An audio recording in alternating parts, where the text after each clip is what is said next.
अपने भी बूथ पर परचम नहीं लहरा पाए नितिन नबीन और नीरज कुमार सिन्हा।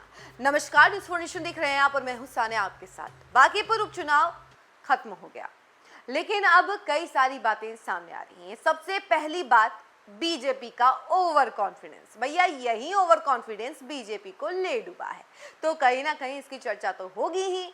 तो अब देखिए कि बीजेपी को लेकर के ये बातें सामने आ रही हैं कि नितिन नबीन का जो बूथ है वहां से भी वो हार गए, यानी वो अपने ही बूथ पर इंपैक्ट नहीं डाल पाए हैं, तो पूरे बांकीपुर पर इंपैक्ट डालना तो दूर की बात है, क्योंकि एक भी बूथ से एक भी राउंड में प्रशांत किशोर से आगे नहीं निकल पाए हैं नीरज कुमार सिन्हा। दूसरी तरफ हम लोग बात करें नीरज कुमार सिन्हा की, तो जहां से वो खड़े हुए हैं, यानी कि बांकीपुर एक तरफ अलग कर दिया जाए, बूथ का अगर हम लोग बात करें तो बूथ पर भी वो नहीं जीत पाए हैं। अपने पर्टिकुलर बूथ पर, यानी कि अपने ही लोगों के बीच में, अपने ही आसपास के लोगों के बीच में वो समन्वय नहीं बैठा पाए, अपने लोगों को एक तरीके से अट्रैक्ट नहीं कर पाए, जनता से वोट नहीं मांग पाए। अब ये बात प्रूफ हो गई है कि किसी को भी कैंडिडेट बना देने से जीत हासिल नहीं हो जाती है, कैंडिडेट भी सोच समझ करके बनाना चाहिए। बीजेपी ने अपनी सोच की तरह ही एक कैंडिडेट को चुना और आगे कर दिया।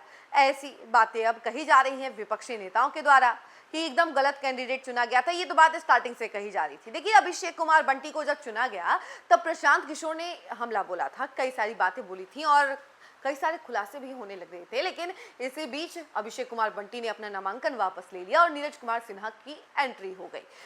बीजेपी ने सोचा कि ये जो डैमेज हुआ है उस डैमेज को हम कंट्रोल कर लेंगे, इसकी भरपाई हो जाएगी, और नीरज कुमार सिन्हा को सामने लेकर के आ गई और कहा कि हम किसी को भी उतार देंगे और जीत हासिल हो जाएगी। लेकिन यहाँ पर एकदम उल्टा हो गया, बड़ा उलटफेर हो गया बांकीपुर में।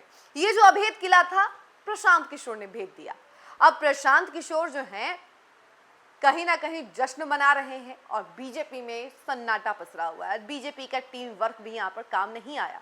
बीजेपी के कार्यकर्ताओं ने बहुत काम किया, उसमें बिल्कुल भी कमी नहीं देखी गई, क्योंकि ग्राउंड लेवल पर सभी कार्यकर्ता नजर आए, नेता नजर आए, एनडीए के बड़े बड़े स्टार प्रचारक नजर आए, लेकिन फिर भी कोई असर नहीं हुआ। तेजस्वी यादव ने भी बड़ा लंबा रोड शो किया था भैया, उनका भी डंका नहीं बजा, वो भी धरातल में मिल गए, तो उनका भी हाल वैसा था। दूसरी तरफ बीजेपी ने भी बहुत बड़ा रोड शो किया, पवन सिंह का अलग रोड शो, नितिन नबीन, सम्राट चौधरी का अलग रोड शो, सबका अलग अलग रोड शो देखा गया और खूब जोरदार रोड शो देखा गया। 4 दिन माहौल बना हुआ था।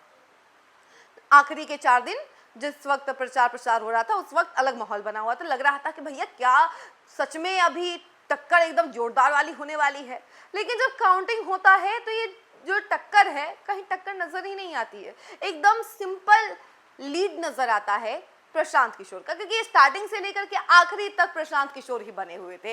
एक बार भी एक भी राउंड में कोई और आगे नहीं गया, ना रेखा गुप्ता ना ही नीरज कुमार सिन्हा। तो यही बात है भैया कि नितिन नबीन और नीरज कुमार सिन्हा अपने ही बूथ पर परचम नहीं लहरा पाए, तभी तो एक भी राउंड में वो आगे नहीं बढ़ पाए।